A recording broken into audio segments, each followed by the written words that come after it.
자, 2장 7절. 여호와 하나님이 땅의 흙으로 사람을 지으시고 생기를 그 코에 불어넣으시니 사람이 생명이 된지라. 여러분, 지금 이 창세기 2장은 1장의 인간 창조 사역을 다시 조금 더 세밀하게 설명을 하는 과정이에요. 흙으로 사람을 만드시고 이제 생기를 불어넣으시니까 사람이 살아있는 영이 되었다. 짐승과 사람이 다른 것은 바로 무엇이냐면 하나님이 생기를 부어주셨다는 거예요. 그래서 살아있는 영이 된 거예요.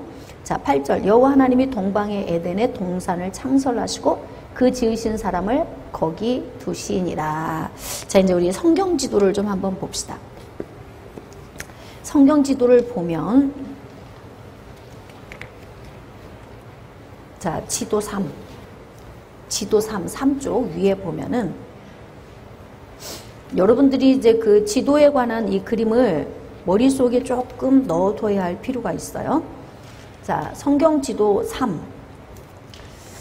에덴이, 우리는 에덴이라고 하는 곳을 막연히 어딘지 모를, 어디 낙원, 그냥 파라다이스, 뭐 이렇게 그냥 그 4차원의 어디 이런 그 막연한 생각을 가지고 있잖아요. 그런데 에덴은 실제로 실존하는 지역이잖아요. 그쵸? 여러분, 지금 우리가 창세기 말씀을 묵상하면서 창세기 이 말씀이 신화가 아닌 걸 아시죠? 실제적인 걸 알고 계시잖아요. 인류의 조상을 처음 만드셨던 이 과정에서부터 이 조상이 어디서부터 삶을 시작하게 되었는가라고 하는 그 에덴에 여러분들이 이제 그 지도를 한번 이렇게 보세요. 이스라엘 땅이 있고 여기 터키, 소아시아, 여기가 유럽 지역이 여기에 있고, 그 다음에 지금 여기 가나안 땅 있는 상류 지역에 보면은 여기에 티그리스 강과 유프라테스 강이 이렇게 흘러요. 그러면서 여기에 이제 페르시아만이 여기 있는데, 티그리스 강과 유프라테스 강을 거슬러 이렇게 올라가다 보면 여기 발원지가 있어. 근원지. 그래서 에덴은 어디냐면 발원지 에덴에서부터 강이 4개가 흘러내렸다 그랬어요. 근데 너무 기가 막히게 여러분이 지금 지도 3 거기를 보면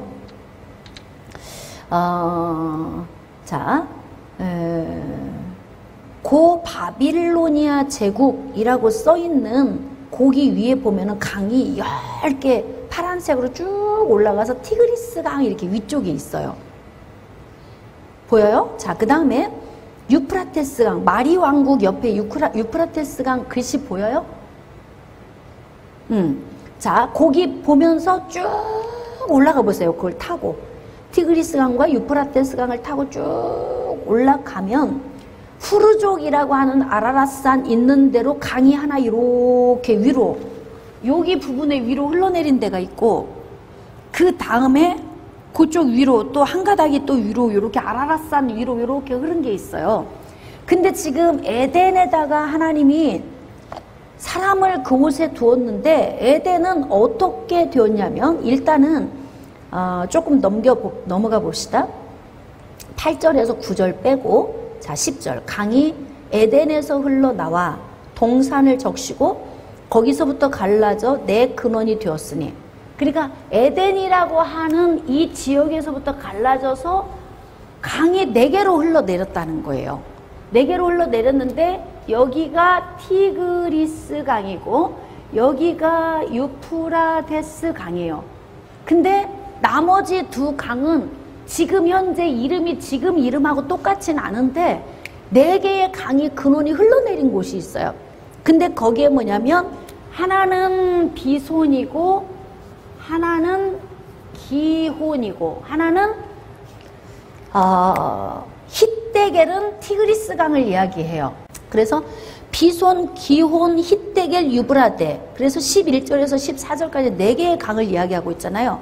현재 있는 강은 티그리스 강과 유프라데스 강은 이름이 똑같아요. 근데 지금 비손과 기혼이라고 하는 이름은 현재 있는 강하고 이름은 같진 않아.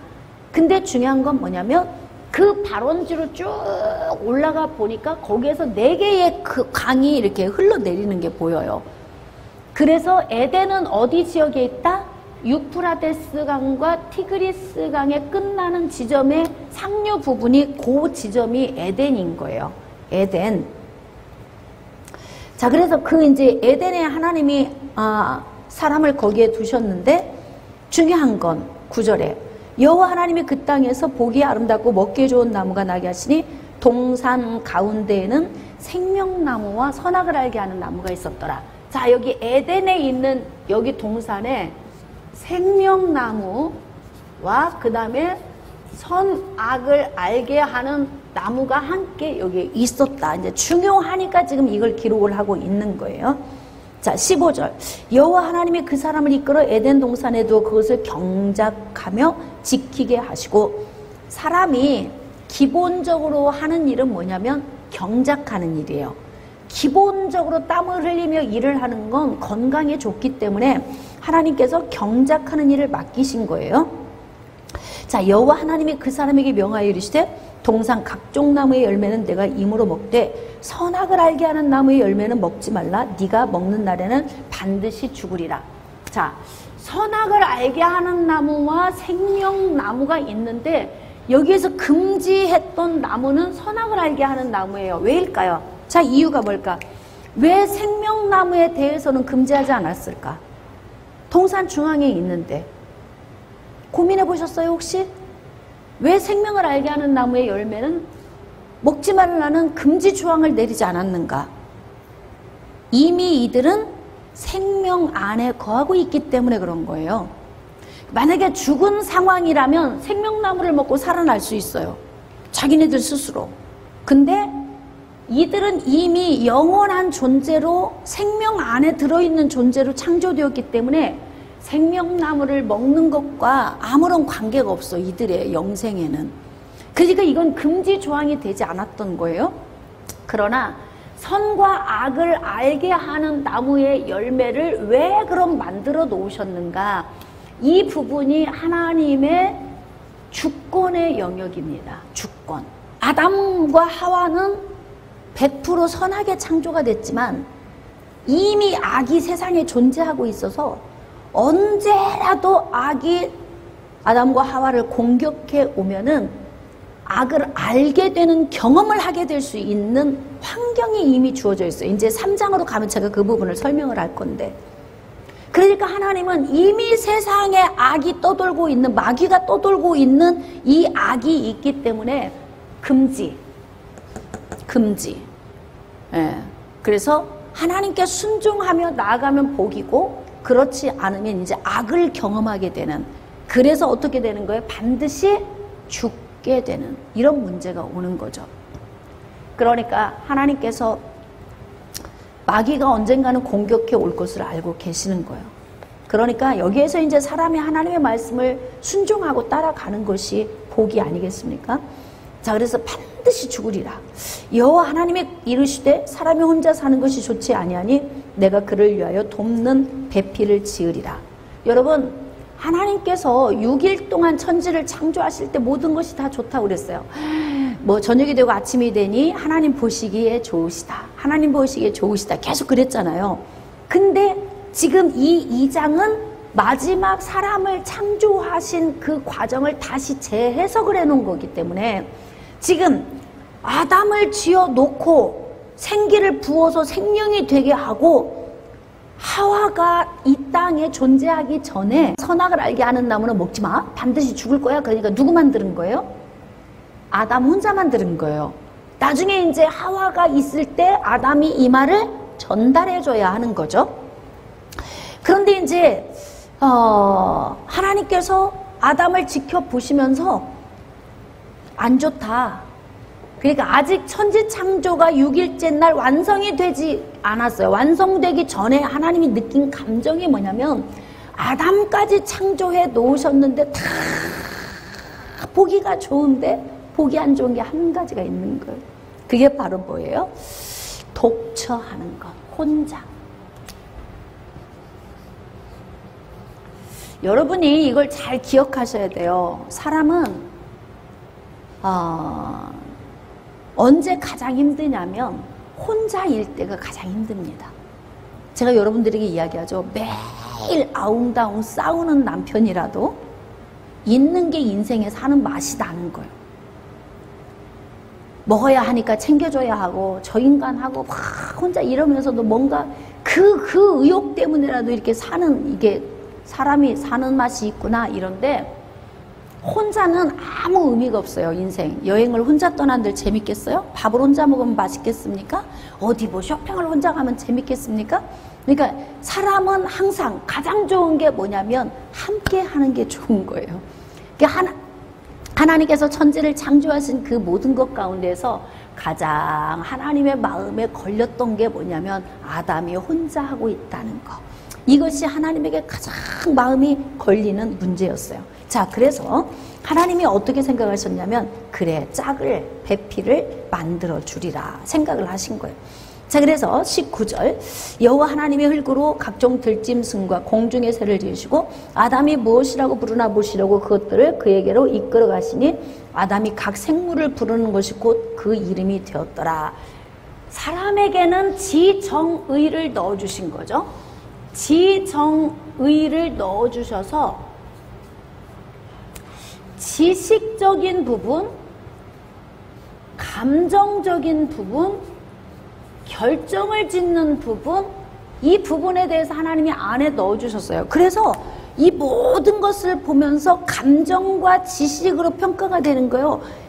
얘는 토끼, 얘는 돼지, 이것은 호랑이. 이게 그의 특징을 보면서 이름을 다 지어줄 수 있을 정도의 탁월한 존재라는 거죠. 그리고 제가 생각을 해봤어요. 여러분, 죄가 들어오기 전에 아담의 지식 수준은 어느 정도일까? 죄가 들어오기 전에 진짜 머리가 청량감이 넘쳤을 것 같아요. 혼탁함이 없는 머리. 그러니까 아주 그냥 톡톡 튀는 거죠. 머리에 지식이 톡톡 튀는 거예요. 그래서 각 생물들의 이름을 아담이 붙여줬다는 거예요. 21절입니다. 여호와 하나님이 아담을 깊이 잠들게 하시니 잠들매 그가 갈빗대 하나를 취하고 살로 대신 채우시고, 그러니까 남자에게서 여자를 하나님이 창조하신 거예요. 자, 23절, 아담이 이르되 이는 내 뼈 중에 뼈요 살 중에 살이라. 이것을 남자에게서 취하였은즉 여자라 부르리라. 또 이름을 지어줬죠. 예, 모든 생물의 이름을 다 지어줬는데 자기 뼈를 가지고 여자를 만들어 왔더니, 예, 남자에게서 취했으니까 넌 여자야, 이렇게 이름을 만들어준 거예요. 자, 24절, 이러므로 남자가 부모를 떠나 그의 아내와 합하여 둘이 한 몸을 이룰지노라. 지금 뭐 아담이 부모가 있나요? 처음 사람이잖아요. 근데 이 말씀을 주신 건 뭐예요? 아담과 하와는 이미 하나님이 짝을 맺어주셨잖아요. 그러니까 이제 앞으로는 이들을 통하여 자녀들이 태어나면 이제 원리적인 것이 뭐냐면 부모를 떠나서 아내와 연합해서 한 가정을 이루라는 거죠. 그러니까 여기에서 축복해 주시는 것은 단위, 가정이라고 하는 단위를 하나님께서 요구하고 계신다는 거죠. 아담과 그의 아내 두 사람이 벌거벗었으나 부끄러워하지 아니하니라. 왜 안 부끄러웠을까요? 죄가 없어서 안 부끄러웠던 거예요. 응? 죄가 없어서. 그러니까 죄가 없으니까 이들이 부끄럽지 않았다, 그런 의미입니다. 자, 이제 3장 1절. 그런데 뱀은 여호와 하나님이 지으신 들짐승 중에 가장 강교하니라. 계시록 12장 9절 말씀에 옛뱀 곧 마귀라고도 하고 사탄이라고 하는 자가 이렇게 온 천하를 꿰고 다닌다 그랬어요. 그러니까 지금 옛뱀은 뭘 의미하냐면 에덴 동산에서의 뱀을 의미하는데, 그 뱀은 곧 뭐였다? 사탄 또는 마귀, 같은 이야기인데 마귀였다 이 말이에요.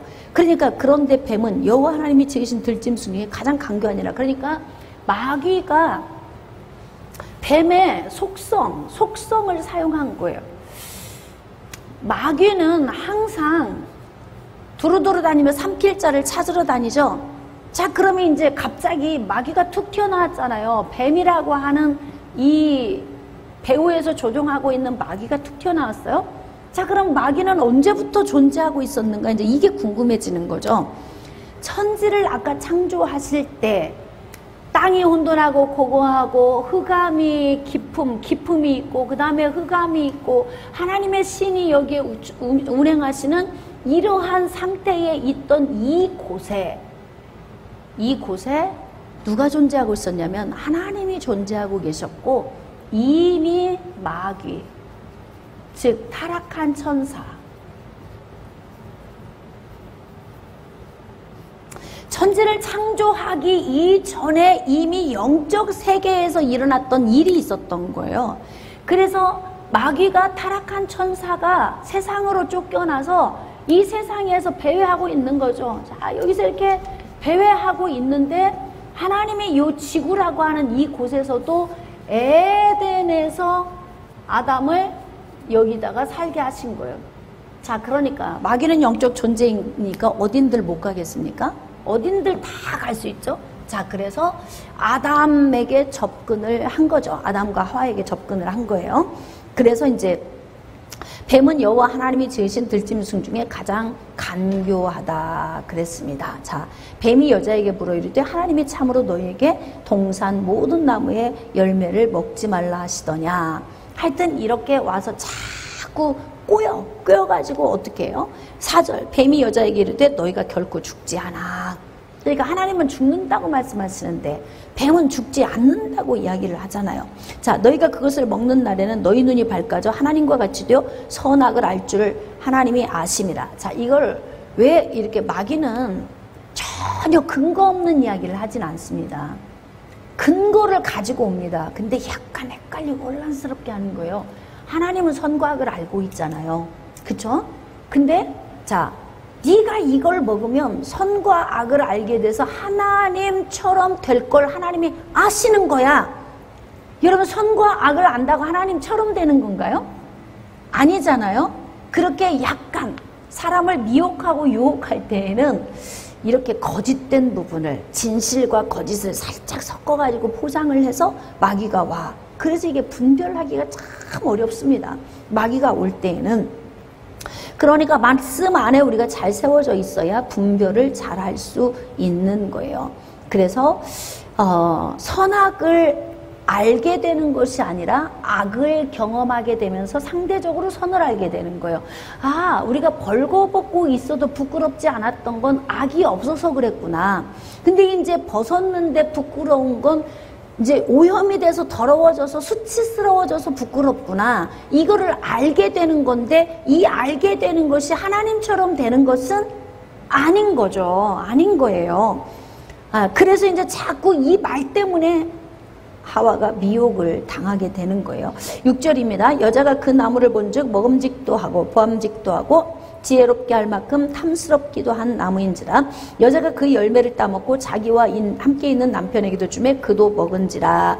예, 그래서 우리가 어떤 부분에서 집착을 하게 되면은 자기가 요구하는 대로 생각이 따라가고, 예? 그렇게 막 사랑할 때는 그냥 보기만 해도 이쁘고 발뒤꿈치만 봐도 이쁘고 막 이쁘잖아요. 근데 그렇게 이쁜 사람하고 또 왜 헤어져? 뭐가 문제인 거예요, 뭐가. 그러니까 어떤 생각을 가지고 어떻게 집착을 하느냐에 따라서 이게 방향이 틀려지는 거예요. 좋은 생각을 가지고 보면 좋게 보여. 안 좋은 것도 막 좋게 보이는 거예요. 흠을 못 봐, 그래서. 근데 좋은 것도 안 좋게 보면 또 나빠지는 거잖아요. 그러니까 이제는 이런 말을 들은 거죠. 네가 선악을 알게 되어서 하나님처럼 될 걸 하나님이 알고 계셔. 그래서 먹지 말라고 한 거야. 안 죽어. 걱정하지 마. 그러니까 생각이 바뀌었잖아요, 이제. 생각이 바뀐 생각을 가지고 선과 악을 알게 하는 나무를 보니까 어떤 결과가 나냐면 좋은 탐욕의 마음을 가지고 자기가 보니까 먹음직도 하고 탐스럽기도 하고 지혜롭게 할 만큼 그렇게 보이는 거예요. 그래서 이제 이게 문제가 오는 거 아닙니까? 그러니까 우리가 인생을 살면서 생각 관리를 잘하면 확실히 건전하게 살 수 있습니다. 생각 관리를 여러분들이 좀 잘 하셔야 돼요. 그리고 어디에 집착하고 자꾸 어떤 생각에 집요하게 빠져들으면 내가 거기에 빠져들 수가 있어요. 자, 그래서 이제 여자의 그런 어떤 그 좀 정적이고 좀 내적이고 심리적인 요인을 마귀가 건드는 거죠. 그래서 이제 눈이 밝아져 버렸네. 7절. 이에 그들의 눈이 밝아져 자기들이 벗은 줄을 알고. 자, 벗은 줄을 알고는 뭐예요? 죄가 자기에게 들어오니까 자기가 더럽게 느껴지는 수치스러움이 느껴진 거예요. 그러니까 그 눈이 밝아져서 이제 죄가 뭔지를 알게 돼 버렸잖아요. 그래서 수치심을 느끼고 그러다 보니까 벗은 것이 부끄러운 거예요. 근데 자기의 어떤 보여지는 이런 게 부끄러운 게 아니라 이미 자기가 더러워진 것에 대한 부끄러움인데 이걸 막 가리고 싶어서 무화과를 막 만들어서 무화과나무 잎으로 치마를 엮어서 입잖아요. 근데 그게 어떻게 수치를 가려줄 수 있겠습니까? 8절입니다. 그들이 그날 바람이 불 때 동산에 거니시는 여호와 하나님의 소리를 듣고 아담과 그의 아내가 여호와 하나님의 낯을 피하여 숨어. 이제 숨는 거예요. 죄를 지면 자꾸 숨어요. 애들도 막 잘못하면 눈도 피하고 막 숨고 그러잖아요. 여호와 하나님이 아담을 부르시며 그에게 이르시되 네가 어디 있느냐. 이르되 내가 동산에서 하나님의 소리를 듣고 벗었으므로 두려워하여 숨었나이다. 아니 엊그제 벗었을 땐 괜찮았는데 왜 갑자기 벗은 게 두려워집니까? 네. 그러니까 이 벗었다는 의미는 육체적으로 보여지는 걸 의미하는 게 아니에요. 그러니까 자신들 안에 양심 속에 이미 죄가 들어와서 더러워져 버리니까 자신 자체가 더러워 보이니까 자신들이 수치스러워 보이는 거죠. 그래서 이제 뭐라도 자꾸 가리고 싶은 거예요. 이 가리고 싶은 건 뭐냐면 자기의 몸을 가리고 싶은 것이 아니라 뭘 가리고 싶은 거예요? 죄, 수치를 가리고 싶어 하는 거예요. 자기 내면 안에 있는 죄를 가리고 싶어 하는 거죠. 그래서 이제 하나님께서 말씀하시죠. 아담아, 네가 벗었음을 나에게 누가 알렸느냐? 네가 내게 먹지 말란 그 나무 열매 네가 먹었느냐? 하나님 아시지만 다시 또 질문하시잖아요. 아담이 이르되 하나님이 주셔서 나와 함께 있게 하신 여자 그가 그 나무 열매를 내게 주었으므로 내가 먹었나이다. 자, 이게 이제 죄의 속성은 뭐냐면 핑계를 대는 건데 모든 선택권은 누구에게 줬냐면 하나님이 나에게 주셨어요. 아담에게 에덴에 데려다 놓으면서 야, 동산 중앙에는 생명나무와 선악을 알게 하는 나무의 열매가 있다. 그런데 선악을 알게 하는 나무의 열매를 먹으면 반드시 죽을 거야. 그러니까 누가 선택해야 하는 거예요? 내가 선택해야 돼요. 아담이 선택해야 하는 영역이지 누가 주어서 먹었다? 네? 노래방 같이 가자고 해서 갔어요. 같이 훔치자고 해서 훔쳤어요. 이건 핑계가 될 수 없는 거예요. 내가 훔치기로 결정을 한 거죠. 선택을 한 거예요. 내가 노래방 가기로 선택을.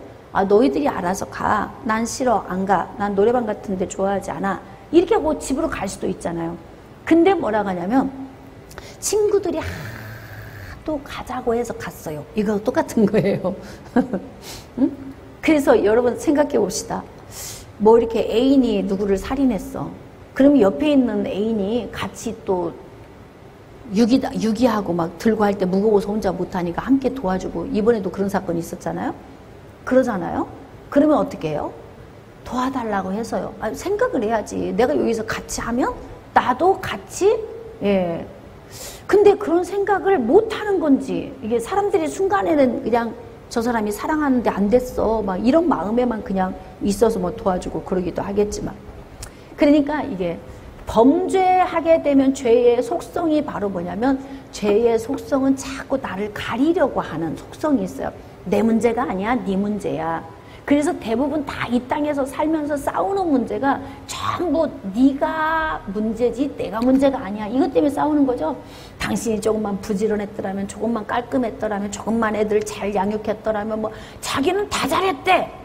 그리고 다 상대방의 문제라는 거예요. 집에서 살림하는 당신은 도대체 여자가 뭐 하는 거야 뭐. 그리고 자기는 술 먹고 다 그냥 관심도 하나도 없고 자식들에게 사랑 한 번 준 적도 없으면서 이건 네 책임이야 이렇게 얘기하면서 네 문제야 이렇게 말하는 거죠. 이게 죄의 속성이에요. 그래서 죄는 자기를 보지 못하게 하고 죄는 상대방을 정죄하게 만드는 거예요. 이게 이제 우리 모든 사람에게 동일하게 오는 거죠. 그래서 사실 솔직히 말하면 그랬어야지. 하나님께서 저한테 먹으면 죽는다고 말씀하셨는데요. 그냥 아내가 주는데 제가 하나님 말씀을 어기고 제가 먹었습니다. 용서해 주세요. 이래야 맞잖아. 얼마나 깔끔하고 멋있어요. 네? 이렇게 멋있는 사람이 세상에 많지 않습니다. 다 네 핑계 되는 거죠. 그러니까 이제 또 하나님께서 여자에게 말씀하시잖아요. 네가 왜 먹었느냐? 그랬더니 13절 뱀이 나를 꿰므로 내가 먹었습니다. 그러니까 내 잘못 아니라는 거예요. 뱀이 잘못했다는 거죠. 근데 하나님께서는 뭐라고 하셨어요? 위임의 복을 주셨죠. 위임의 복. 충만하고 정복하고 다스리는 것. 이건 네가 알아서 해. 나는 관여 안 해. 그래서 관여를 안 하신 거예요. 따서 먹고 매일 미혹당하고 있어도 하나님의 관여를 안 하신 거죠. 왜? 정복하고 다스리라고 했잖아요. 그러니까 지금 나에게 와서 뱀이 나를 꿰면 정복을 해야지 거기에. 저 뱀이 왜 매일같이 나한테 와서 동일한 얘기를 할까? 응? 너 먹어도 안 죽어. 응? 하나님처럼 눈이 밝아져서 왜 그럴까 고민하고 정복해야지. 아하, 저 뱀이 지금 나를 미혹하고 있구나. 하나님이 먹지 말라고 한 이것을 나를 먹게 해서 응? 지금 하나님께 불순종하려고 하는구나. 이렇게 생각을 해야 할 거 아니에요. 정복하고 다스려야 되는데 그걸 못해서 인류의 최초의 범죄하는 문제가 생긴 거네. 위임의 복을 적용을 못해서 그런 거예요. 그러니까 위임의 복이 우리에게 얼마나 중요한지를 우리가 잘 알아야 됩니다. 자, 이제 여자는 뭐 뱀에게 했다고 핑계를 대잖아요. 그래서 이제 하나님께서 뱀을 저주하시죠. 자, 그러면서 이제 15절에 내가 너로 여자와 원수가 되게 하고 내 후손도 여자의 후손과 원수가 되게 하리니 여자의 후손은 내 머리를 상하게 할 것이요 너는 그의 발꿈치를 상하게 할 것이니라 하시고, 여자의 후손, 범죄하지 않았다면 여자의 후손이 필요가 없죠. 근데 범죄했기 때문에 여자의 후손이 필요한 거예요. 왜냐면 자, 이제 로마서 5장 말씀에 보면은 한 사람으로 말미암아 죄가 세상에 들어오고, 한 사람으로 말미암아 죄가 세상에 들어오고, 그 죄로 말미암아 어떻게 하느냐? 사망이 들어왔나니 그러므로 모든 사람이 다 죽게 되었다. 사망에 이르렀느니라. 죽은 거예요. 죽었어요. 근데 자 봅시다. 한 사람인 아담이 하나님의 형상대로 지음을 받아서 이 땅에서 유일하게 하나님과 교통되는 존재가 아담 하나야. 하와, 아담과 하와. 응? 그런데 그 형상이 깨져버린 거예요. 다시 말하면 죄로 말미암아 어떻게 반드시 죽으리라. 죽으리라. 죽음이 왔죠. 자, 어떻게 죽음이 왔습니까? 첫 번째, 영적 죽음. 어떻게 영적 죽음이었습니까? 하나님과 분리가 돼버려서 교통이 안 돼요. 단절된 거예요. 그러니까 숨어요. 자꾸 숨습니다. 죄를 지으면 지을수록 계속 숨게 돼요. 우리의 본성도 생각해보면 교회 왔을 때 막 하나님 은혜가 안 느껴지고, 왜 이렇게 기도가 안 열려? 뭐 이런 사람이 있어요. 막 기도가 줄이 안 잡혀요. 뭐 말씀도 귀에 안 들어와요. 막 은혜가 안 돼요. 이게 왜 그런 줄 아세요? 죄가 가로막고 있어서 그런 거예요. 그러니까 내가 떳떳하게 하나님 앞에 나갈 수가 없어요. 자꾸 웅크리고 나무 뒤로 계속 숨는 거예요. 그러니까 은혜가 안 되는. 그러니까 나는 왜 이렇게 말씀이 안 들어오는지, 기도가 안 되는지, 이 말인즉슨 다른 거 필요 없어. 딱 하나의 해석이에요. 죄가 가로막고 있어서 그래요. 근데 그 죄가 무엇인지 본인만 알지 남들은 모르죠. 그러니까 이 죄라고 하는 이 본성 자체에서 올라오는 그 모든 것들이 우리 안에 있기 때문에 그렇죠. 그래서 뭐냐면 이제 하나님과 분리가 돼서 소통이 안 돼. 이게 영적 죽음 아닙니까? 자, 이제 가장 먼저는 범죄하고 나니까 소통이 딱 끊겨버렸어요. 자, 두 번째는 육적 죽음이죠. 자, 왜 생명나무는 먹지 말라는 말씀을 안 하셨는가? 이미 영생하는 존재로 지어졌기 때문에 그래요. 그래서 영생하는 존재라서 생명나무를 먹는 것은 그렇게 중요하지 않았어요. 그러나 왜 선악을 알게 하는 나무는 먹으면 안 되느냐? 왜냐하면 선하게 지어졌기 때문에 그래요. 그래서 악을 알게 하는 나무를 먹으면 안 돼. 생명나무는 먹어도 돼요. 왜? 선하게 지어졌기 때문에. 만약에 선악을 알게 하는 나무가 아니라 그냥 선을 알게 하는 나무라면 먹어도 상관이 없겠죠. 그래서 영원한 존재로 창조가 되어졌어요. 죽음이 없는 존재로, 영생하는 존재. 왜? 생영이, 살아있는 영이 된지라. 영원히 살게 되는 건데, 그런데 이제 사람이 한 번 죽는 것은 정해놓은 것이요. 그래서 흙으로 지었으니까 땅으로 돌아가라. 그래서 한계가 정해진 거예요, 사람에게. 범죄했기 때문에 그러는 거죠. 자, 그 다음에 우리가 이제 육신이, 영혼이 몸에서 분리되고 죽고 나면 끝이냐? 안 그래요. 그럼 어떻게 하느냐? 마지막 날에 다시 심판을 받게 됩니다. 그러니까 뭐 3번 죽는 거죠. 3번 죽는 거지. 심판을 받게, 영벌을 받게 되는 거예요. 그 다음에 이제 여기에서 주어지는, 보너스로 주어지는 게 바로 뭐냐면 환경의 저주. 환경의 저주. 이러한 문제가 왔어요. 죄로 말미암아.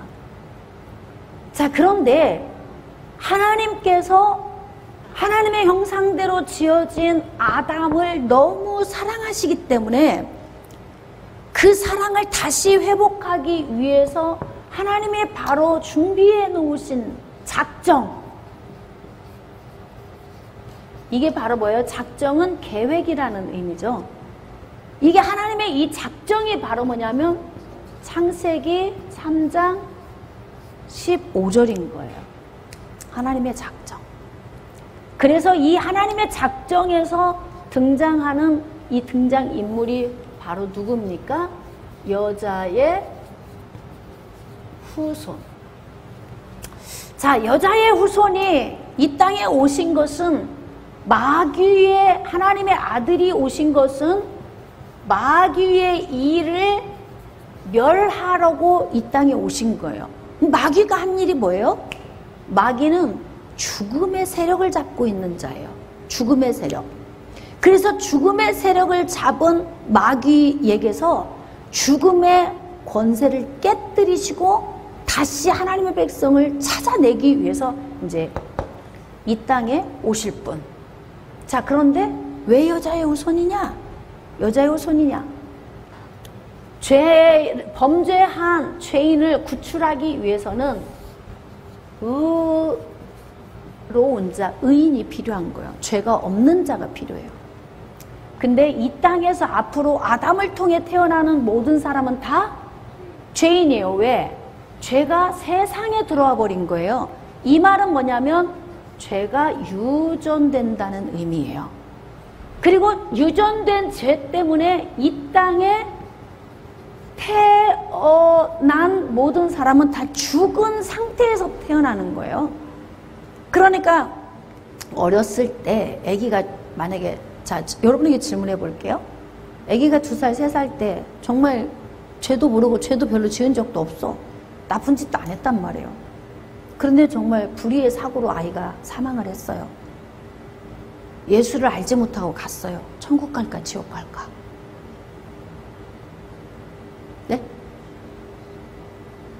마스크를 끼고 있어갖고 대답을 하는지를 제가 잘 모르겠어요. 천국 갈까 지옥 갈까? 지옥? 여기 천국 간다는 분 혹시 있어요? 대답을 못 하시는 분들은. 자, 원리를 봅시다. 죄가 세상에 들어와서 유전된 죄로 태어난 모든 사람은 죽은 상태에서 태어나요. 그러니까 살았으나 죽어 있는 거예요. 육신이 살아있는 거지 영혼은 죽어 있는 거예요. 하나님과 교통이 안 되는 상태예요. 자, 그런 상태에서 있다가 예수님을 모르고 2-3살의 아이가 죽었어. 그러면 이 아이가 천국 갈까 지옥 갈까? 지옥을 가는 거예요. 천국을 갈 수 없어요. 예수 그리스도가 없으면 천국을 못 갑니다. 근데 우리는 아니 어린 것이 뭔 죄진 것도 없이 죽는데 천국 가겠죠. 좋은데 아마 갈 거예요. 응? 이렇게 다 이야기하지만 영적 원리로 보면은 천국에 갈 수가 없고, 또 우리가 이제 사람들이 되게 이제 뭐 세상을 떠나면 다 좋은 곳으로 가기를 바란다 이런 얘기 하잖아. 아니 세상에 예수 안 믿는 사람도 다 그런 얘기 한단 말이에요. 우리 본능 안에서 이게 내세에 대한 걸 알고 있는 거예요. 그러니까 죽은 사람은 이 세상이 끝이라고 생각을 안 해요. 어디 좋은 세상, 좋은 데 가서 진짜 평안했으면 좋겠다. 예수 안 믿어도 다 그런 얘기 한단 말이에요. 그래서 모든 사람이 다 사망에 이르러서 이 땅에 태어나기 때문에 의인은 한 사람도 없어요. 그러니까 아담으로 인해 태어난 모든 사람 가운데에서 건져줄 사람이 없다는 거예요. 다 물속에 빠져있는데 누가 건져줘요? 밖에 있는 사람이 건져야 되는데 다 물속에 들어있네? 다 죄 가운데 들어가 있네요? 건질 수 있는 자가 아무도 없어요. 그러니까 어떻게 합니까? 죄의 유전인 자를 받은 자가 아닌 의로운 자가 건져줘야 되는 거예요. 그래서 하나님께서 여자의 후손, 남자의 씨가 아닌, 자, 여자의 후손이면, 자, 남자를 통해 임신이 되지 않았는데 여자가 임신이 됐어, 처녀가. 그러면 어떻게 임신을 시켜준다는 거예요? 하나님의 권능으로 잉태케 된다는 거죠. 이 속에서 우리가 그걸 읽어야 돼, 여자의 후손이라는 곳에서. 그래서 이 말씀이 바로 우리가 이제 사복음서에 들어가면 성령으로 잉태하사, 동정녀 마리아에게 나시고, 여자의 후손을 보내주겠다는 건 내가 권능으로 내 아들을 보내줄 것이다, 그런 뜻이에요. 그래서 죄가 없는, 그러니까 여자의 후손이라는 이 의미 속에서 가장 중요한 것은 죄가 없으신, 이게 가장 중요해요. 죄가 없으신. 그래서 이 땅에서 태어난 남자의 씨는 신이 될 수가 없어요. 거룩한 자가 하나도 없습니다. 그러니까 아무리 교주들이 뭐 내가 재림 예수니 뭐 이런 얘기해도 재림 예수가 될 수가 없어요. 그러니까 우리가 이 원리만 알아도 이단에 빠지진 않습니다. 이단에 속지는 않아요. 그래서 하나님께서 예수 그리스도를 통해서 그럼 어떻게? 죽은 것을 살리기 위해서 이거를 다 해결시켜 주는 거예요. 이 요인을 영적 죽음에서 노임받게 하고 육적 죽음에서 노임받고 다 이 부분을 전부 한꺼번에 해결을 시켜준다는 거죠. 누가? 여자의 후손이. 그러면 이 여자의 후손이 이제 어떻게 이 부분에, 이 모든 저주에서 우리를 노임받게 합니까? 예수 그리스도가 이 땅에 오셔서, 예수 그리스도는 중보자로 오시는 거예요.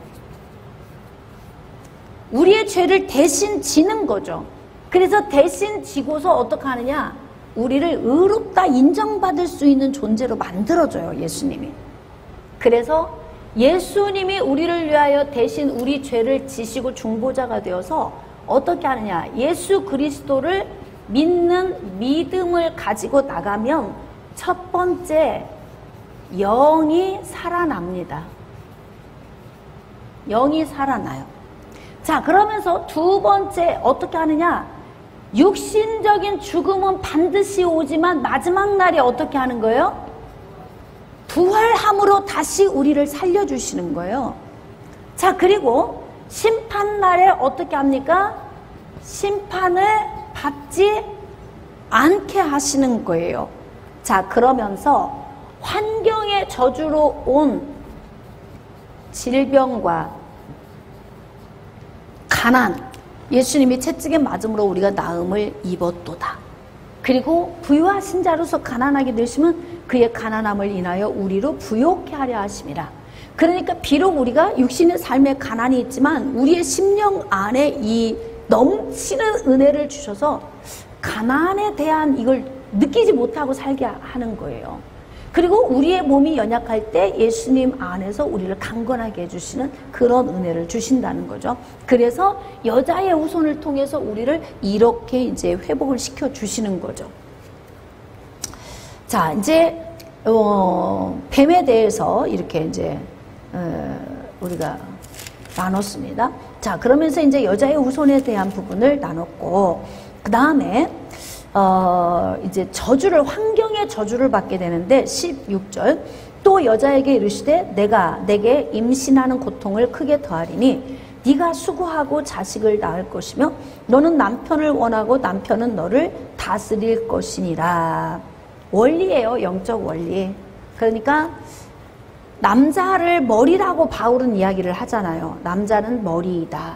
그러니까 주와 같이 섬기라. 이렇게 이야기를 하는데 하나님께서 주신 질서죠. 여자가 먼저 범죄했기 때문에 남자 밑으로 들어가게 하신 거예요. 그래서 이 이야기는 뭐 남존 여비 사상을 우리가 이제 만들어서 그렇게 그동안 왔지만 남존 여비 사상을 말하는 게 아니라 그만큼 하나님께서 여자에게 대가를 치르게 한 거죠. 범죄를 먼저 했기 때문에 이렇게 남자를 사모해야만이 남편의 사랑을 받을 수 있는 그런 이제 환경을 하나님이 허락을 하신 거예요. 자, 그 다음에 아담에게 이르시되 네가 네 아내의 말을 듣고 내가 내게 먹지 말라 한 나무의 열매를 먹었은즉 땅은 너로 말미암아 저주를 받고 너는 평생에 수고하여야. 자, 여기에 있는 이 수고라고 하는 이 용어 속에서 우리가 느껴지는 게 바로 무엇이냐면 수고에서 나오는 게 바로 질병과 가난이에요. 환경의 문제. 그러니까 남자들이 수고를 해야 하는 이 부분은 환경의 저주죠. 근데 이 환경의 저주를 왜 수고를 해야 하냐면 땅이 가시덤불과 엉겅퀴를 낼 것이라. 그러니까 가시덤불과 엉겅퀴를 없애야만이 먹고 살 수 있게 되는 거죠. 그래서 여기에서 어떻게 해요? 몸을 많이 움직이고 땅이 부패했기 때문에 환경에 문제가 왔기 때문에 여기에서 바로 오는 것이 이제 건강에 대한 문제가 오는 거죠. 그리고 수고하는 여부에 따라서 이제 부요함과 가난함의 이제 경제적인 부분, 이런 부분이 이제 따라오는 거예요. 그래서 그냥 에덴에서 하나님이 주신 창조하신 모든 것을 만족하게 누리고 살면 되는데 이제는 그냥 생 고생을 해야만이 사니까 사람이 만들어낸 거니까 어쩔 수 없이 해야죠. 그러니까 이 땅에서 우리의 삶은 수고와 슬픔뿐인 인생의 삶을 살다 가게 되는 거죠. 무엇 때문에? 죄 때문에. 자, 19절. 네가 흙으로 돌아갈 때까지 얼굴에 땀을 흘려야 먹을 것을 먹으리니 내가 그것에서 취함을 입었습니다. 너는 흙이니 흙으로 돌아갈 것이니라. 이거예요. 이제 영원한 존재로 창조가 되었는데 이제 흙으로 돌아가야 하는 이런 마음의 아쉬움이 있는 겁니다. 자, 21절. 여호와 하나님이 아담과 그의 아내를 위하여 가죽옷을 지어 입히시니라. 자, 이제 여기에서 아주 중요한 부분이 나오죠. 하나님의 속죄 방법이에요. 하나님의 속죄 방법. 자, 속죄. 자, 속죄는 뭐냐면 수치를 가려주시는 거예요. 수치를 가려주심. 근데 수치를 가려주시는데 이때 하나님께서 가죽옷을 지어서 입혀주셨다는 거죠. 이게 바로 뭐냐면 앞으로 오실 여자의 후손을 예표하는 거예요. 가죽옷은. 그래서 레위기 17장 11절 말씀에 육체의 생명은 피에 있음이라. 자, 생명은 어디에 있어요? 피. 육체의 생명이 피에 있기 때문에 이 피를 너에게 주어 제단에 뿌려 너의 생명을 위하여 속죄하게 하였나니. 그러니까 하나님께서 수치를 가려주는 도구를 무엇으로 선택을 하셨냐면 피예요. 피로 수치를 가려주십니다. 근데 여자의 후손이 오셔서 피를 흘리셔서 수치를 가려줘야 되는데 여자의 후손이 오시는 때가 있잖아요. 때. 여자의 후손이 오시는 때. 그러면 여자의 후손이 오시는 때 그 이전까지, 자, 여자의 후손이 오시는 그 이전까지, 자, 이 기간 동안을 뭐라고 해요? 구약이죠. 예수님 오시기 전에. 이전까지 이때 이 피를 어떻게 하느냐? 짐승의 피로. 짐승의 피로 여자의 후손을 바라보게 하는 거예요. 자, 그래서 하나님께서 짐승을 잡아서 피를 흘리게 하고 그러니까 아담과 하와가 흘려야 할 형벌을 대신 짐승이 받으면서 그 짐승의 가죽 옷을 통해서 수치를 가려지게 되는 거죠. 그러니까 예수 그리스도가 피를 흘리시고 예수 그리스도로 옷 입는 것이 우리의 수치를 가려지게 되는 그런 이제 예표하는 일을 하는 거죠. 자, 그래서 여러분 말씀을 묵상하다 보면은 모세가 시내산에서 하나님의 율법을 받기 전까지 계속 아담이 셋을 낳고 셋이 에노스를 낳고 쭉 낳고 나중에 노아 홍수 끝나고 셈과 함과 야벳을 통해 쭉 나가다가 아브라함 그리고 모세까지 지나가는 이 기간 동안에 계속 이들이 어떤 일을 하냐면 제단을 쌓고 제사를 드렸어요. 어떻게 알고 했을까 이들이? 네? 율법이 없고 그때는 기록된 말씀이 없었는데 이들이 어떻게 알고 이렇게 제사를 지내? 왜 제사를 지냈겠어요? 하나님이 이때 에덴에서 아담을 쫓아내기 전에 이때 다 교육을 시켜서 보낸 거예요. 이때 여자의 후손은 예수 그리스도. 내 품속에 있는 독생한 아들이야. 내가 그를 통하여서 성령으로 잉태해서 세상에 보내줄 거야. 그가 나중에 와서 피를 흘려서 너희들의 죄를 사할 때까지 너희들은 어떻게? 거기에서 예수 그리스도를 바라보며 믿어야 돼. 근데 자꾸 잊어버리잖아. 그냥 예수 그리스도 바라봐 그러면 잊어버리니까 어떻게 해요? 행동을 통해 기억하게 하는 거예요. 짐승 끌고 와. 흠없는 것 가지고 와서 네 손으로 안수해서 네 죄 정가시키고 네가 그 짐승을 잡아. 그래서 각을 뜨고 포를 떠서 어떻게 기름은 다 태우고 버릴 건 버리고 하나님 앞에 향기로운 제물을 드리면서 여자의 후손 바라봐. 알았지? 그러면 너의 죄가 씻어지고 믿음으로 말미암아 구원을 받게 돼. 이것을 에덴에서 쫓겨나기 전에 아담과 하와에게 하나님이 교육을 시켜주신 거예요. 그러니까 여러분 기억력을 생각해 보세요. 우리는 죄가 들어온 세상에서 이 죄의 본성을 가진 삶을 사니까 머리가 혼탁해. 잊어버리기도 잘 잊어버리고 그러지 막 들어도 잊어버리고 신선하지가 않아요 머릿속이. 근데 그래도 이때 죄가 내 안에 들어오긴 했지만 아직 이들이 악한 삶을 살지는 않고 있으니까 그래도 뭐 청량감이 좀 있어요. 에덴에서 하나님이 설명해 주셨대. 이게 얼마나 머리에 쏙쏙 들어왔겠어. 그러면서 하나님이 가르쳐 주신 그것을 자녀들에게 가르쳐 준 거죠. 그러니까 가인과 아벨이 뭘 드린 거예요? 제사를 드린 거죠. 가인과 아벨이. 근데 부모님이 가르쳐 주신 방식으로 드렸던 아벨의 제사는 흠양이 되고 그렇지 않았던 가인의 제사는 받지 않으셨던 거예요. 그러니까 죄가 이미 세상에 들어와 버리니까 사람 속에 죄의 본성이 있으니까 가인처럼 그렇게 거역하는 사람들이 나오기 시작하는 거예요. 죄의 본성이 안에 들어와 있기 때문에 그러는 것입니다. 그래서 하나님께서 가죽옷을 지어 입히시면서 이랬을 거예요. 짐승의 피는 죄를 씻어주지 못해. 그러나 짐승을 잡아서 피를 흘리게 하는 이유는 완전히 죄를 씻어주는 여자의 후손인 예수 그리스도의 피를 바라보게 하려고 하는 거야. 알았지? 그러니까 짐승의 피로는 죄가 사해지는 거 아니다. 꼭 기억해야 돼. 그래서 누구를 기다려야 돼? 그럼 예수님 여자의 후손을 꼭 기다려야 돼. 이것을 하나님의 에덴에서 다 이제 학습을 해서 내보내시는 거예요. 자, 22절 여호와 하나님이 이르시되 보라 이 사람이 선악을 아는 일에 우리 중 하나같이 되었으니 그가 그의 손을 들어 생명나무 열매도. 이제 생명나무 나오죠 여기에. 그럼 여러분이 대답할 수 있을까요? 왜 이제 하나님이 생명나무 열매를 따먹을까 염려하실까요? 영생에서 멀어진 존재가 죽었잖아요. 이제 죽었는데 생명나무가 있으니까 먹고 싶을까 안 먹고 싶을까? 먹고 싶겠지. 에덴에 있으면. 그러지 않겠어요? 아, 나 천년 살다가 죽어야 돼. 근데 저기 생명나무를 먹으면 난 영원히 살 수 있어. 먹을까 안 먹을까? 그러면요 먹게 되잖아요. 그러니까 또 자기들의 자의지로 또 먹게 되면은 하나님이 원하지 않는 문제가 생겨요. 왜?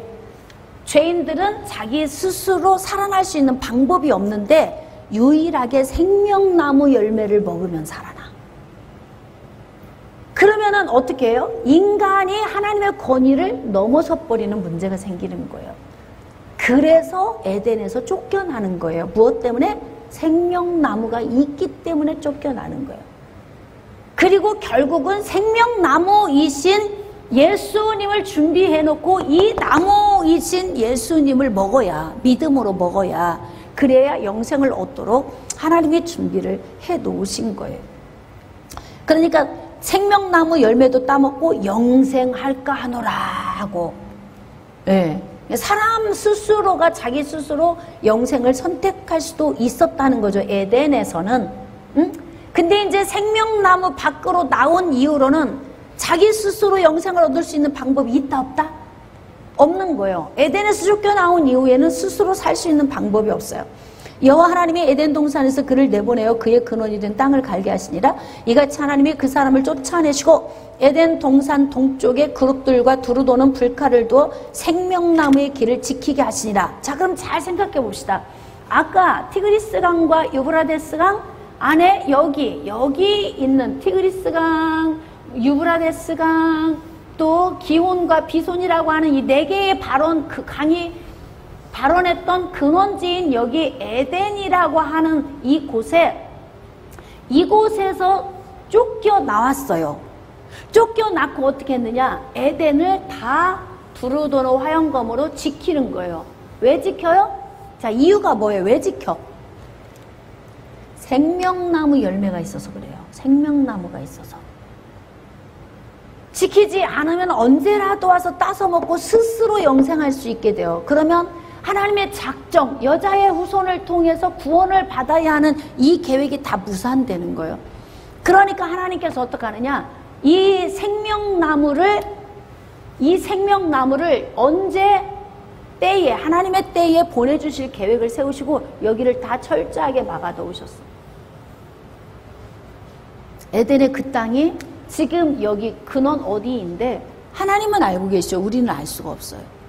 하나님은 어딘가 지금 다 여기를 지금 보호하고 계세요. 그래서 우리는 영적으로 이 에덴을 어떻게 보는 거예요? 천국으로 바라보는 거예요. 천국에는 생명나무가 있어요. 예수 그리스도가 하나님 보좌 우편에서 중보하고 계시잖아요. 그러니까 그 예수 그리스도가 다시 오셔서 우리를 아버지께로 이끌어가고 인도하는 그 시기에 우리가 영생의 자리로 나아가는 거죠. 그래서 이제 에덴에서 아담과 하와가 쫓겨나게 되는 거예요. 자, 이제 4장부터는 에덴에서 나와서 이제 세상이라면 어디일까? 자, 에덴 밖으로 나왔어요. 이제 세상으로 나오게 된 거예요. 자, 이 세상에서 다스리는 총책임자, 지휘자, 세상 임금이 누구예요? 마귀잖아요, 마귀. 세상 임금이 마귀예요. 그러니까 잘 생각해 봅시다. 에덴에서 주권자이신 하나님의 영역에서 쫓겨나서 세상으로 나와서 마귀의 영역으로 들어와 버렸어요. 자, 그러나 마귀의 영역으로 들어왔지만 하나님께서 가죽옷을 지어 입히시고 여자의 후손을 바라보게 하셨기 때문에 아담이 구원 받았다 안 받았다? 고민해 본 적 있어요? 아담 구원 받았어요 안 받았어요? 구원을 받았죠. 왜? 짐승의 피를 흘려 드리면서 누구를 바라보는 거예요? 여자의 후손인 예수 그리스도 바라보면서 구원을 받으니까, 처음 사람 아담이 구원을 받았으니까 아담이 그 다음 셋을 낳았고, 자, 처음 사람 아담이 구원을 받고 그 다음에 아벨이 구원을 받았잖아요. 피해 제사를 드려.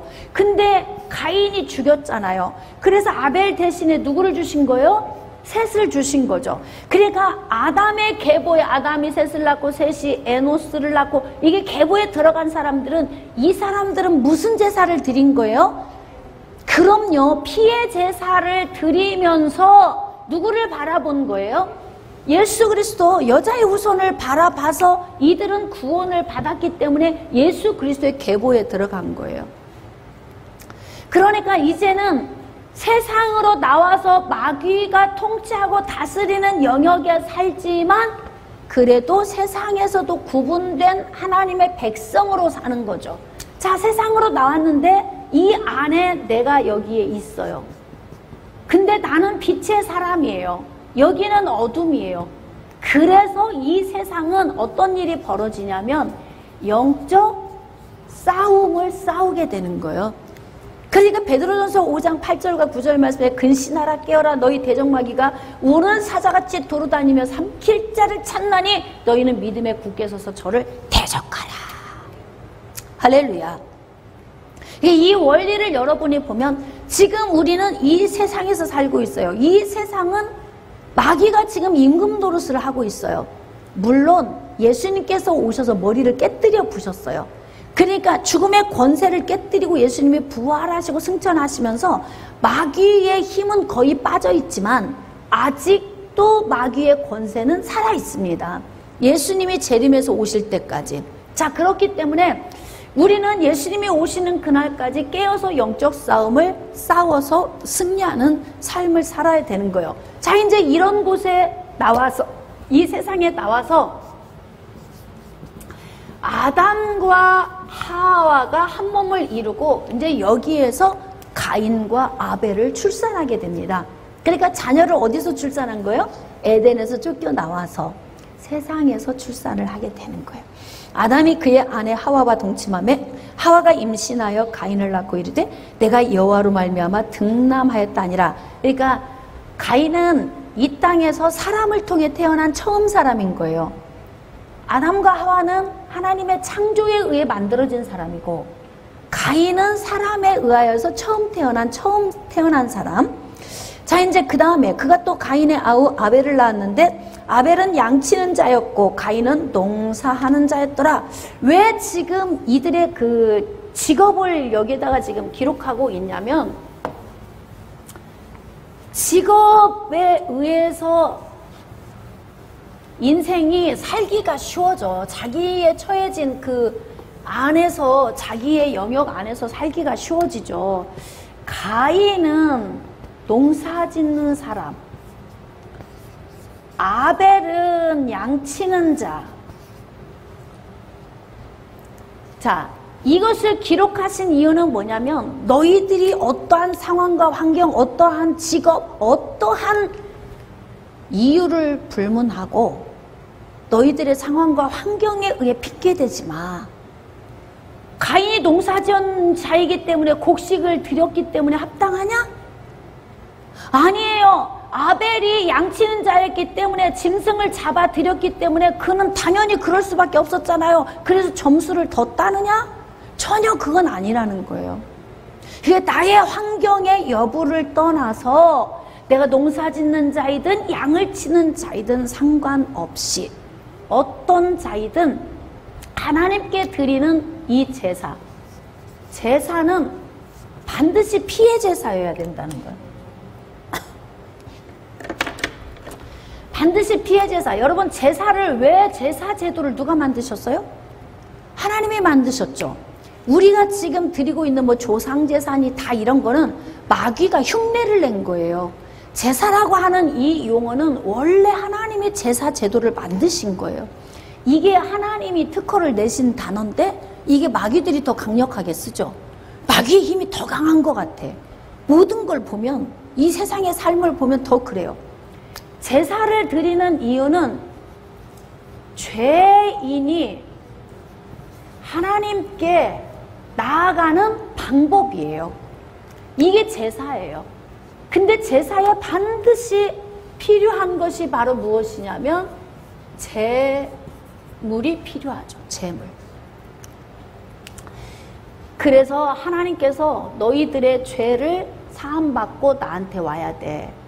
이 목적으로 주셨기 때문에 하나님께 드리는 제사는 내가 농사를 짓는 자이든 아니면은 무슨 장사를 하는 사람이든 이유 여하 막론하고 반드시 나의 환경적인 이유로 핑계대지 말고 하나님께 제사는 하나님이 기뻐하시는 제물을 드려야 한다는 거죠.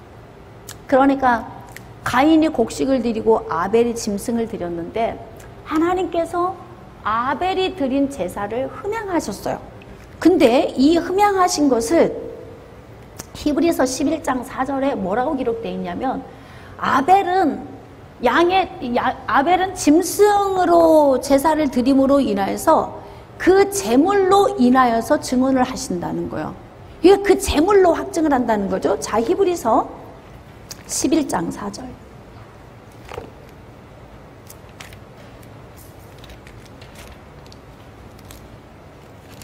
자, 믿음으로 아벨은 가인보다 더 나은 제사를 드렸대. 가인보다 더 나은 제사를 드렸대요. 그러면 어떤 분은 이거를 어떻게 설명을 하냐면 더 진실된 마음, 더 하나님 앞에 더 믿음으로 드렸다 이렇게 해석을 하는데 그게 아니라 더 나은 제사를 드렸던 이유, 그렇게 평가받는 이유가 뭐냐면 그가 의로운 자라 하시는 증거를 얻었으니 하나님이 예물에 대해서 증언을 했다는 거예요. 예물. 그러면 예물을 한번 봅시다. 가인은 곡식을 드렸고 아벨은 짐승을 드렸어요. 제물을. 근데 이 제물에 대해서 하나님께서 도장을 확 찍고 인정을 해주셨대요. 아벨의 제물에 대해서.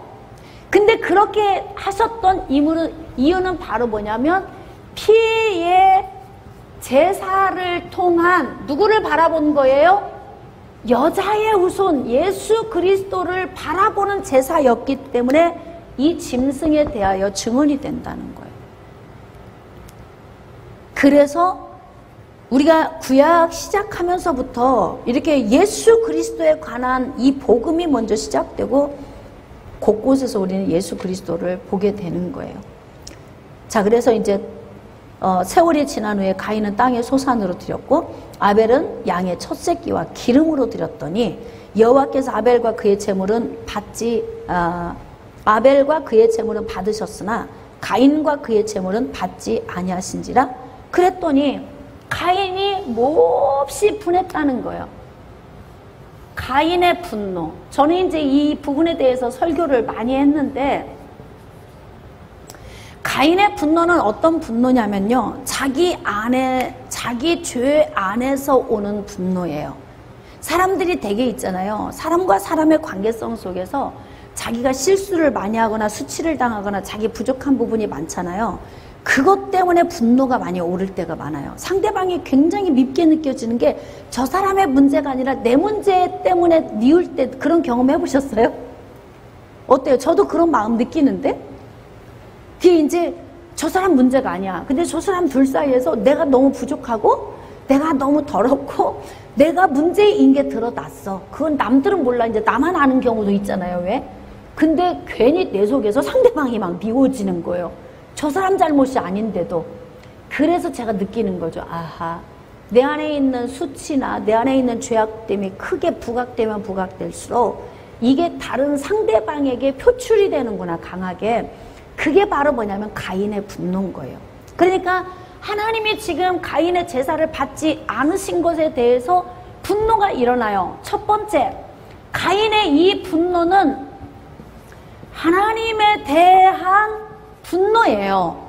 그런데 하나님에 대한 이 분노를 어디에 표출하냐면 나와 이 사건이 관계된 사람에게 표출이 되는 거예요. 누구에게? 아벨에게.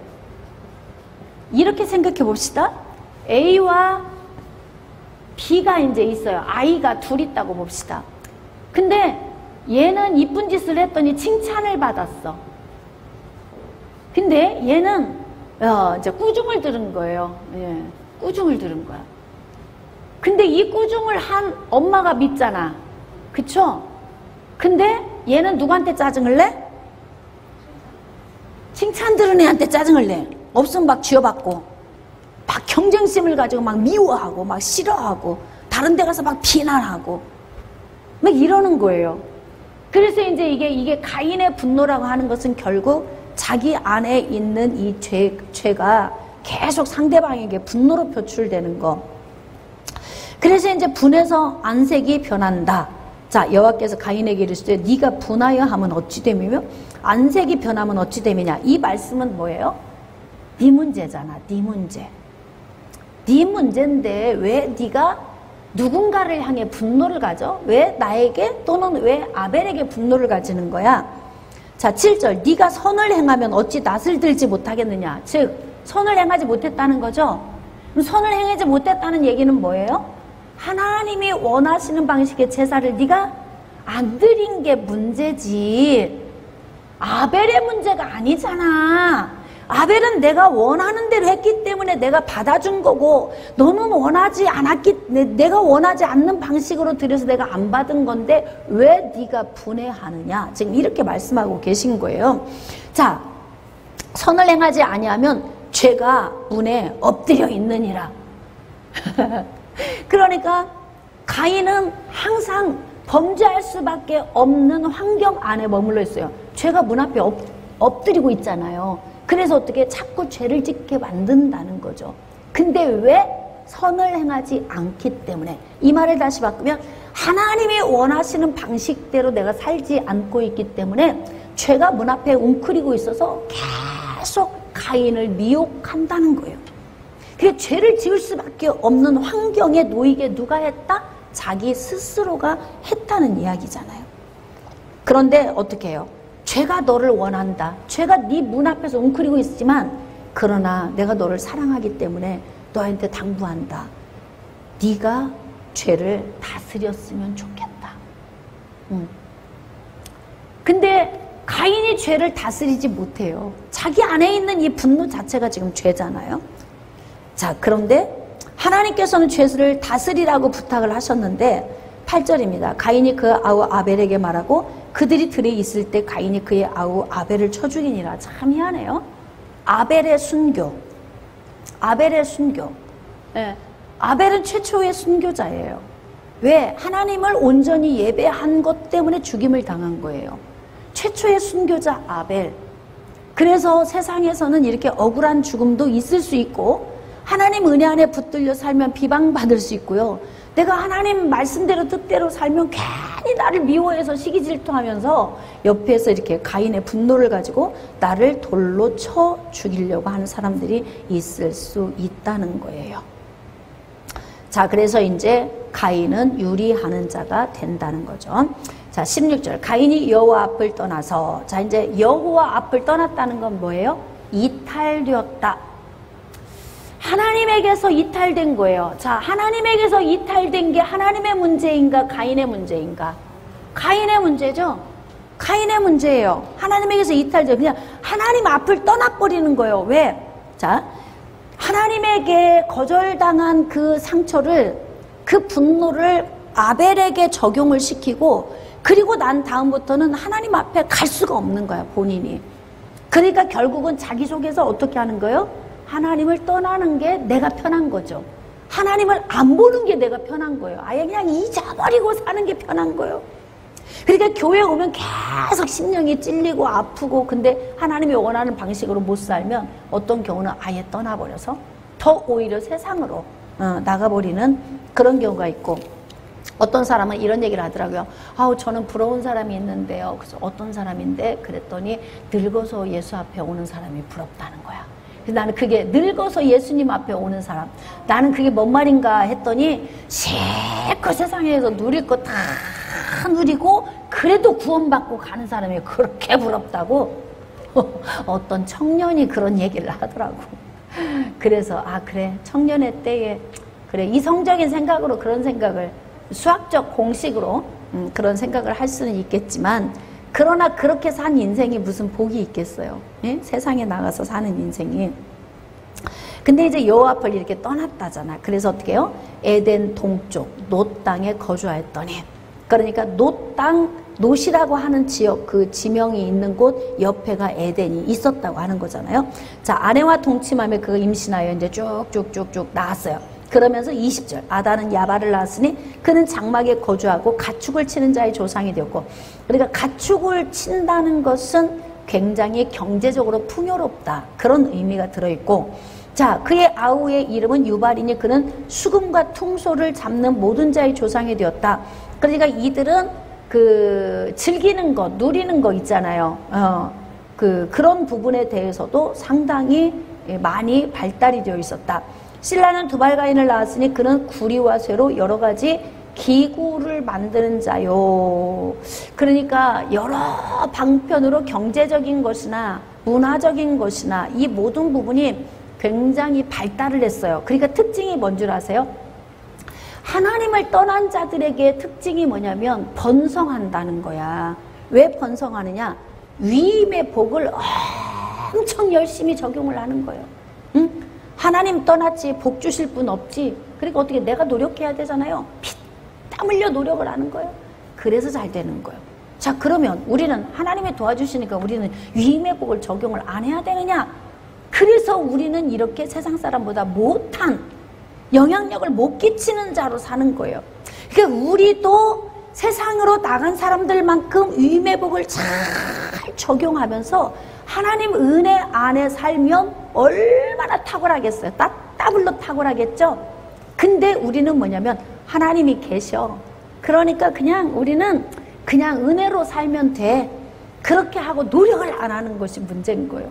그러니까 이 성경을 읽다가 보면은 항상 그 하나님의 은혜 밖에 있는 지역이 굉장히 발달을 합니다. 엄청 번성을 해요. 그래서 이렇게 노력하고 수고하고 살면 잘 될 수 있다는 거예요. 기도 안 해도. 그러니까 우리는 모든 것을 기도해야만 잘 된다. 뭐 이렇게만 간주를 하면 안 돼. 그래서 균형 잡힌 우리가 노력하고 잘 살면 잘 되는 거예요. 그러나 이것이 견고하려면 하나님 은혜가 있어야 돼요. 그러니까 열심히 위임의 복을 적용하면서 하나님 은혜 안에 있으면 이게 금상첨화인 거죠. 예? 신앙생활은 그렇게 해야 하는 거예요. 자, 그래서 저는 여러분들이 열심히 노력하면서 하나님 은혜 붙들고 사는 자들 되기를 축복합니다. 자, 25절. 아담이 다시 자기 아내와 동침하여 그가 아들을 낳아 그 이름을 셋. 자, 이 셋이 바로 누구냐면은 아벨 대신에 다른 씨를 주셨다 함이며, 아벨은 최초의 순교자가 됐고 아벨 대신에 계보를 이어야 되잖아요. 영적 장자로 셋을 주셨다는 거죠. 자, 셋도 아들을 낳고 그 이름을 에노스라 하였고 그때의 사람들이 비로소 여호와의 이름을 불렀더라. 그럼 그림을 그려봅시다. 한번. 에덴 동산에서 쫓겨나서 세상으로 나온, 에덴에서 쫓겨나서 세상으로 나온 아담과 하와가, 아담이 자 셋을 낳고 셋이 에노스를 낳았으니까 벌써 1대, 2대, 3대가 되었잖아요. 3대? 근데 3대가 되었는데 어떤 일이 벌어졌냐면 여호와의 이름을 비로소 그때 불렀다는 거예요. 그러니까 이들이 에덴에서 쫓겨 나와가지고 한동안에는 좀 혼란스러웠구나. 왜 혼란스러웠어요? 가인과 아벨의 이 순교 사건이 있었고, 그러면서 가인이 하나님 앞을 떠나고 이러니까 아담과 하와의 가정이 얼마나 혼란스럽겠어요. 그쵸? 되게 혼란스럽고, 그리고 또 그렇게 평화롭던 에덴 동산에서 아담과 하와가 쫓겨 나오고 난 다음에 안정감이 없었던 거예요. 그러니까 뭔가 정말 하나님과 어떤 교통이나 이것보다는 세상에 나와서 마귀의 속박 안에 들어와서 죄의 본성 안에서 죄가 끌어오르고 막 미움도 있고 증오도 있고 분노도 있고 막 이런 마음이 있는 가운데에서 자식들이 벌써 돌로 쳐서 죽이는 살인의 문제도 있고 막 이렇게 헷갈리고 혼란스러운 세상에 와서 이제서 안정이 좀 되었더라, 그 얘기예요. 이제 좀 뭔가 세상에 나와서 이들이 이제 좀 안정을 좀 찾았다. 그래서 세상이 이런 것이구나. 하나님 은혜 안에 더 가야 되겠구나. 그러니까 여호와의 이름을 불렀다. 이렇게 되는 거죠. 자, 이것은 아담의 계보를 적은 책이니라. 하나님이 사람을 창조하실 때에 하나님의 모양대로 지으시되. 자, 이제 저하고 동그라미를 쭉쭉 치면서 한번 넘어가 봅시다. 아담은 130세. 자, 130에 셋을 낳았다는 거예요. 자, 그 다음에 5절에 930세를 살았어요. 아담 930세. 자, 6절 셋은 105세에 에노스를 낳았어요. 105세. 그리고 8절에 912세를 살았어요. 912세. 자, 9절에 에노스는 90세에 출산을 했어요. 그리고 그는 11절에 905세를 살았어요. 예, 그 나이만 여러분이 동그라미를 좀 치면 나중에 이게 구분이 좀 돼요. 자, 12절에 게나는 70세에 출산을 했고 14절에 910세를 살았어요. 자, 다음 15절에 마할랄렐은 65세에 출산을 했고 895세를 살았어요. 17절에. 자, 18절에 야렛은 162세에 출산을 했고 그 다음에 20절에 962세를 살았어요. 자, 21절 에녹은 65세에 출산을 했고 무드셀라를 낳은 후 어떻게 300년을 하나님과 동행하며 자녀들을 낳았다. 그러니까 에덴에서 쫓겨 나온 이후에 아담으로부터 낳고 계속 자녀들이 나가면서 이렇게 세월이 흐르면서도 그 가운데서도 신실하게 하나님과 동행하며 사는 사람이 있었다는 거예요. 그러니까 여호와의 신앙을 가진 자들이 있었던 거죠. 누구를 바라보면서? 여자의 후손 바라보면서. 근데 그 가운데 누가? 에녹이 하나님과 동행했다. 그래서 그는 365년을 이 땅에 살았다 그래요. 25절 무드셀라는 187세에 라멕을 낳았고 27절 969세를 살고 죽었더라. 이 무드셀라가 인류의 최고 장수한 사람이에요. 가장 오래 산 사람 969.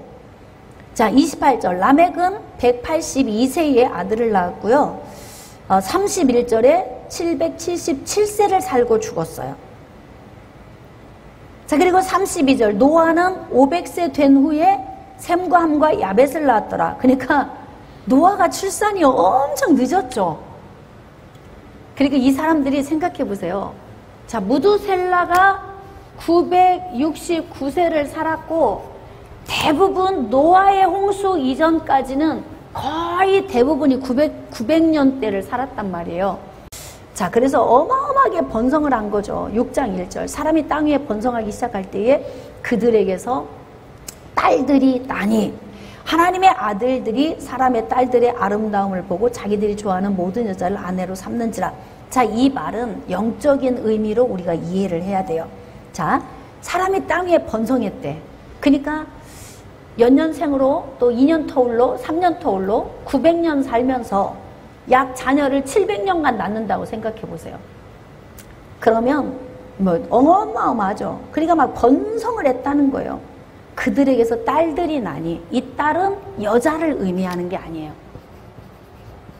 딸은 여자를 의미하는 게 아니라 사람을 미혹할 수 있는 템테이션의 요인을 말하는 거예요. 템테이션의 요인. 그러니까 이렇게 막 번성할 때에 미혹당할 수 있는 요인들이 막 생기기 시작했다. 그 의미예요. 이 의미는. 그런데 하나님의 아들들이 이게 바로 뭐예요? 영적인 계보를 보면은 이 계보가 둘로 나눠져요.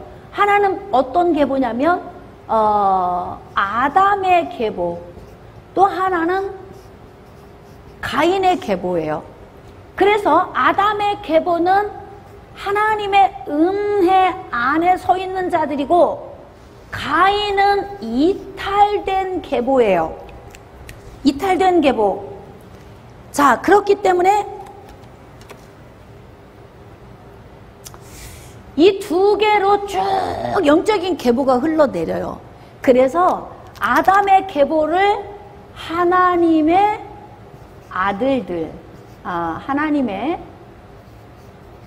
아들들로 기록하고 이탈된 거는 사람의 딸들. 이렇게 되는 거예요. 그러면 여기에서 우리가 이것을 보면 어떻게 되냐면 서로 영적 혼합이 이루어지고 있다. 이걸 읽을 수 있어요. 하나님 은혜 안에 있는 아담의 계보와 이탈된 가인의 계보가 쭉 가다가 어느 순간에 막 여호와의 이름도 부르고 하나님 은혜도 충만했는데 왜? 사람의 딸들의 영역, 하나님에게서 이탈된 영역이 너무너무 눈부시게 발전을 하는 거예요. 그러니까 막 하나님만 쳐다보고 가던 사람들이 갑자기 눈을 딱 돌려보니까 너무너무 발전하고 번창하니까 사모할 수밖에 없는 거야.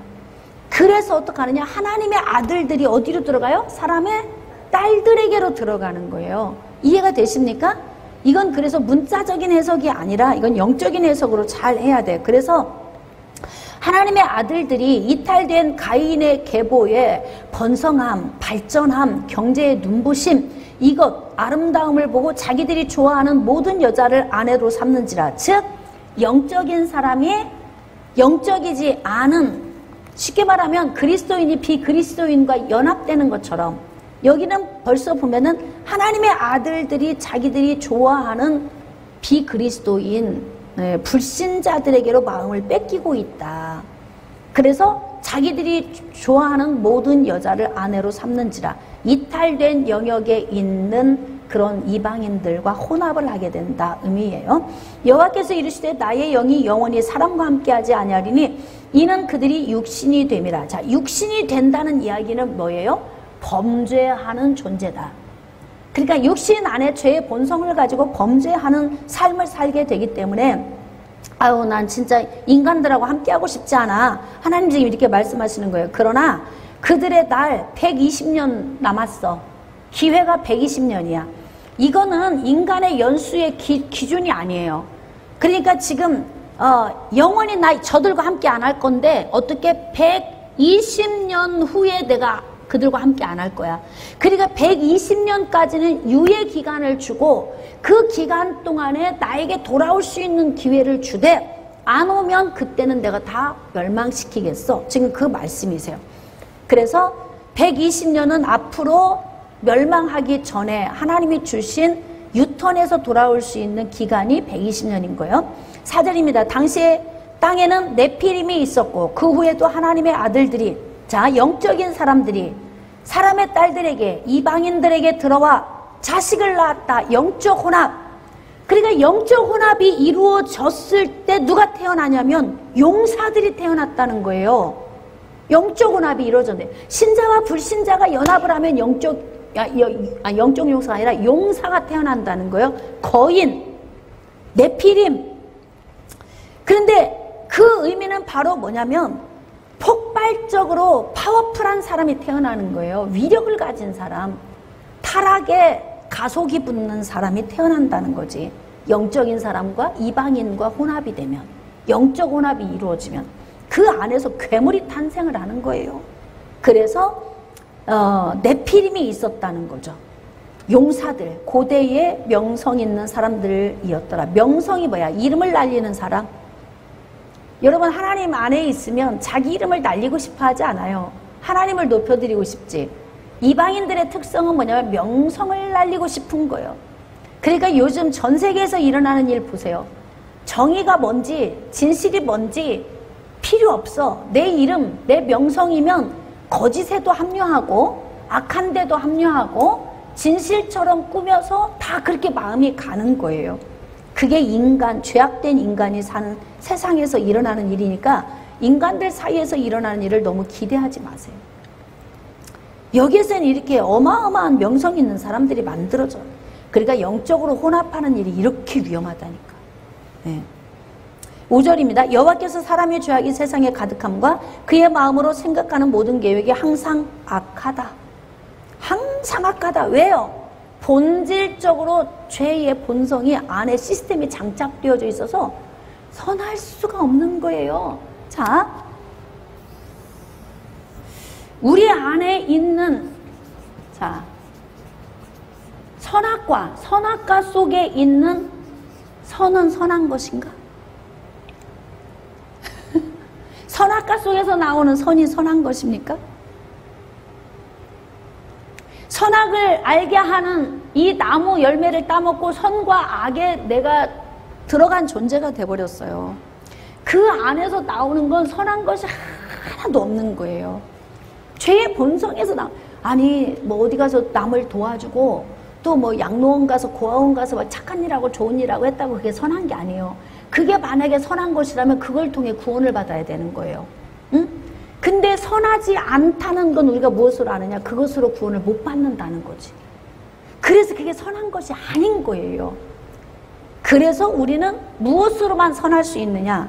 예수 그리스도를 믿음으로만 선할 수 있게 되는 거예요. 그러니까 사람 안에 있는 모든 계획, 생각하는 것, 거기 중요해요. 그의 마음으로. 5절에 생각하는 모든 계획이 항상 악해요.